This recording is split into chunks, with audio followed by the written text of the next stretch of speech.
चौथा अध्याय नारद जी का भगवान विष्णु को शाप देना। हे महर्षि, आप दुखी ना हो। आप मेरे श्रेष्ठ भक्त हैं, इससे कोई संदेह नहीं है। नारद जी, आप चिंता मत कीजिए, आप परम धन्य हैं। आपने अहंकार के वशीभूत होकर भगवान शिव की आज्ञा का पालन नहीं किया था, इसलिए उन्होंने ही आपका गर्व नष्ट करने के लिए यह लीला रची थी। वे निर्गुण और निर्विकार हैं और संत रज और तम आदि गुणों से परे हैं। उन्होंने अपनी माया से ब्रह्मा, विष्णु और महेश तीनों रूपों को प्रकट किया है।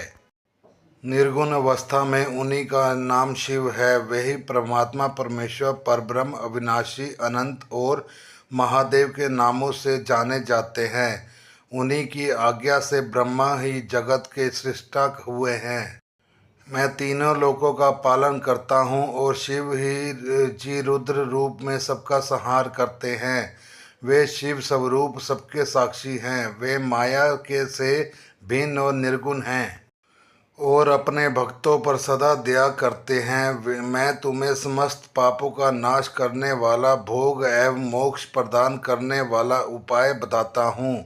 अपने सारे शंकों एवं चिंताओं को त्याग कर भगवान शंकर की यश और कीर्ति का गुणगान करो और सदा अनंत भाव से शिवजी के शतनाम स्तोत्र का पाठ करो। अपनी उपासना करो तथा प्रतिदिन उनकी पूजा अर्चना करो। जो मनुष्य शरीर, मन और वाणी द्वारा भगवान शिव की उपासना करते हैं, उन्हें पंडित या ज्ञानी कहा जाता है। जो मनुष्य शिवजी की भक्ति करते हैं, उन्हें संसार रूपी भवसागर से तत्काल मुक्ति मिल जाती है। जो लोग पाप रूपी दावा नल से पीड़ित हैं, उन्हें शिव नाम रूपी अमृत का पान करना चाहिए। वेदों व का पूर्ण ज्ञान प्राप्त करने के पश्चात ही ज्ञानी मनुष्यों ने शिवजी की पूजा को जन्म मरण रूपी बंधनों से मुक्त होने का सर्वश्रेष्ठ साधन बताया है।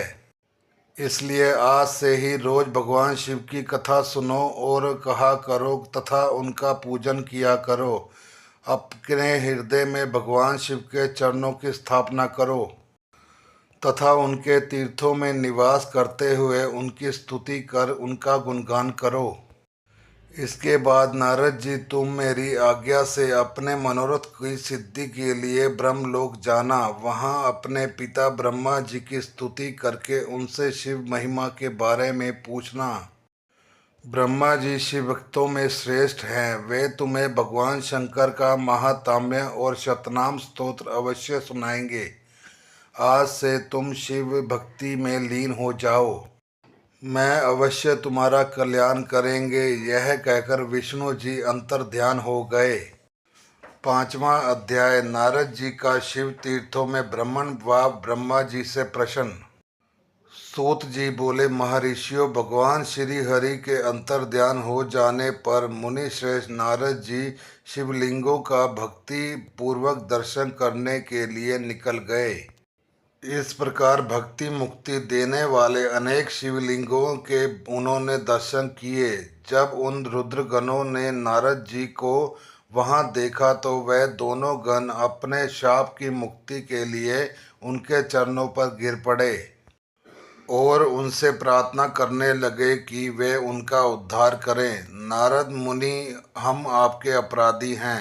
राजकुमारी श्रीमती के स्वयंवर में आपका मन माया से मोहित था। उस समय भगवान शिव की प्रेरणा से आपने हमें शाप दे दिया था। अब आप हमारी जीवन रक्षा का उपाय कीजिए। हमने अपने कर्मों का फल भोग लिया है। कृपा कर हम पर प्रसन्न होकर हमें शाप मुक्त कीजिए। नारद जी बोले, हे पितामह, आप तो पर ब्रह्म परमात्मा के स्वरूप को अच्छी प्रकार से जानते हो। आपकी कृपा से मैंने भगवान विष्णु को महात्म्य का ज्ञान प्राप्त किया है एवं भक्ति मार्ग, ज्ञान मार्ग, तपो मार्ग, दान मार्ग तथा तीर मार्ग के बारे में जाना है। परंतु मैं शिव तत्व के ज्ञान को अभी तक नहीं जान पाया हूँ। मैं उनकी पूजा विधि को भी नहीं जानता हूँ। अतः अब मैं उनके बारे में सभी कुछ जानना चाहता हूँ। मैं भगवान शिव के विभिन्न चित्र गणों, उनके स्वरूप तथा वे सृष्टि के आरंभ में मध्य में किस रूप में थे, उनकी लीलाएं कैसी होती हैं और प्रलय काल में भगवान शिव कहाँ निवास करते हैं, उनका विवाह तथा उनके पुत्र कार्तिकेय के जन्म आदि की कथाएं मैं आपके श्रीमुख से सुनना चाहता हूँ।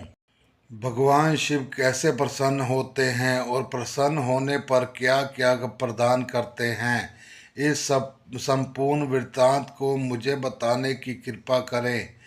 अपने पुत्र नारद की यह बात सुनकर पितामह ब्रह्मा बहुत प्रसन्न हुए। छठा अध्याय, ब्रह्मा जी द्वारा शिव तत्व का वर्णन। ब्रह्मा जी ने कहा, हे नारद, तुम सदैव जगत के उपकार में लगे रहते हो। तुमने जगत के लोगों के हित के लिए बहुत उत्तम बात पूछी है, जिसके सुनने से मनुष्य के सब जन्मों के पाप का नाश हो जाता है। उस पर ब्रह्म शिव तत्व का वर्णन मैं तुम्हारे लिए कर रहा हूँ। शिव तत्व का स्वरूप बहुत सुंदर और अद्भुत है। जिस समय महाप्रलय आई थी और पूरा संसार नष्ट हो गया था तथा चारों ओर सिर्फ अंधकार ही अंधकार था, आकाश व ब्रह्मांड तारों व ग्रहों से रहित होकर अंधकार में डूब गए थे। सूर्य और चंद्रमा दिखाई देने बंद हो गए थे। सभी ग्रहों और नक्षत्रों का कहीं पता नहीं चल रहा था। दिन रात अग्नि जल कुछ भी नहीं था।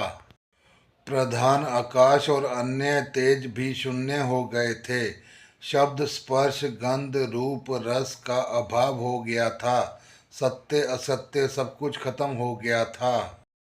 तब सिर्फ सत्य ही बचा था। उस तत्व को मुनि जन व योगी अपने हृदय के भीतर ही देखते हैं। वाणी नाम रूप रंग आदि की वहाँ तक पहुँच नहीं है।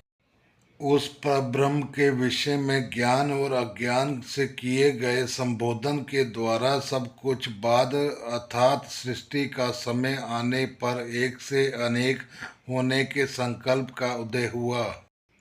तब उन्होंने अपनी लीला से मूर्ति की रचना की। वह मूर्ति संपूर्ण ऐश्वर्य तथा गुणों से युक्त, संपन्न, सर्व ज्ञानमयी एवं सब कुछ प्रदान करने वाली है। यही सदाशिव की मूर्ति है। सभी पंडित विद्वान इसी प्राचीन मूर्ति को ईश्वर कहते हैं। इसने अपने शरीर से स्वच्छ शरीर वाली एवं स्वरूप भूपा शक्ति को रचना की। वही परम शक्ति प्रकृति गुणमयी और बुद्धि तव की जननी है कहलाई।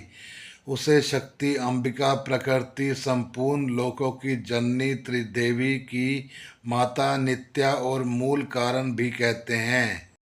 उसकी 8 भुजाओं एवं मुख की शोभा विचित्र है। उसके मुख के सामने चंद्रमा की कांति भी क्षीण हो जाती है। विभिन्न प्रकार के आभूषण एवं गतियाँ देवी की शोभा बढ़ाती हैं। वे अनेक प्रकार के अस्त्र शस्त्र धारण किए हुए हैं। सदाशिव को ही सब मनुष्य परम पुरुष ईश्वर शिव शंभु और महेश्वर कहकर पुकारते हैं। उनके मस्तक पर गंगा भाल के चंद्रमा और मुख में 3 नेत्र शोभा पाते हैं। उनके 5 मुख हैं तथा 10 भुजाएं के स्वामी एवं त्रिशूलधारी हैं। वे अपने शरीर में भस्म लगाए हैं। उन्होंने शिवलोक नामक क्षेत्र का निर्माण किया है। यह परम पावन स्थान काशी नाम से जाना जाता है। यह परम मोक्षदायक स्थान है। इस क्षेत्र में परमानंद रूप शिव पार्वती सहित निवास करते हैं। शिव और शिवा ने प्रलय काल में भी उस स्थान को नहीं छोड़ा, इसलिए शिवजी ने इसका नाम आनंदवन रखा है।